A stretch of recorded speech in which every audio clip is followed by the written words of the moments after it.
Bonjour à tous, merci de suivre cette nouvelle vidéo. Aujourd'hui, j'ai la chance de recevoir Daniel Roch, voilà, qui nous a fait le plaisir de venir sur Brive.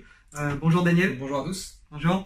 Est-ce que tu peux te présenter? Avec grand plaisir. Ouais. Donc, je m'appelle Daniel Roch, je suis le créateur et le gérant de l'agence SOMix, une agence spécialisée en référencement naturel sur le CMS WordPress.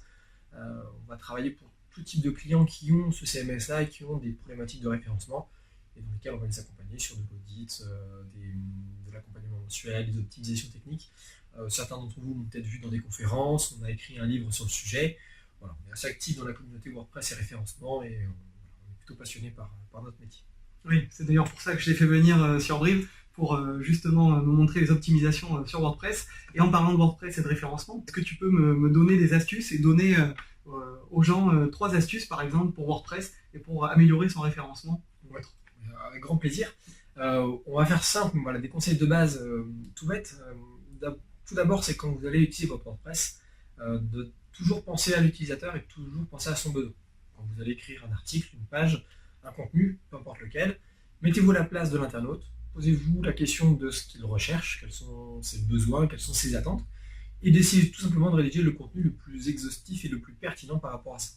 Et déjà, rien qu'avec ce conseil, vous allez avoir des contenus qui vont être pertinents, qui théoriquement devraient donc se positionner dans les moteurs de recherche, et qui donc devraient être en plus, en tout cas dans la visibilité et dans l'expertise que vous pourriez montrer par rapport à vos produits, à vos services, à vos passions, et ainsi de suite. Donc ça, on va dire que c'est mon premier conseil. Deuxième conseil, c'est de vous méfier de WordPress. On va vous dire que c'est un très bon CMS et j'adore cet outil, mais il y a tellement de combinaisons d'extensions qui existent, de thèmes, etc., qu'il peut toujours y avoir des bugs, des problèmes, des incompatibilités. Et le meilleur conseil que je peux vous donner, c'est de tester sans arrêt. Déconnectez-vous de l'administration, regardez comme un internaute. N'hésitez pas à aller dans des outils, pour ceux qui connaissent, qui s'appelle la Search Console de Google, qui vous donneront par exemple plein d'informations sur ce que voit Google de votre site.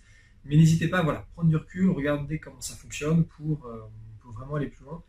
Et si je devais dire un troisième conseil, n'hésitez pas aussi à prendre du recul par rapport à l'outil. Ne vous cantonnez pas à ce que l'outil vous propose par défaut.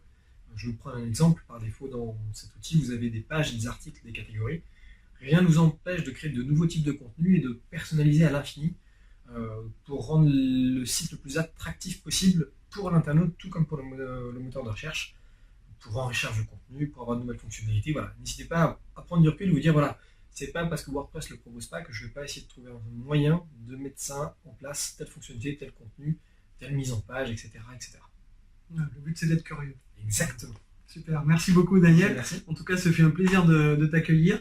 Voilà, si vous voulez d'autres informations et d'actualités sur le référencement, WordPress et d'autres, peut-être avec Daniel pour une prochaine fois, n'hésitez pas à suivre donc la page sur Facebook et la chaîne sur YouTube. Voilà, je vous souhaite une très bonne journée. À très bientôt. Bye bye.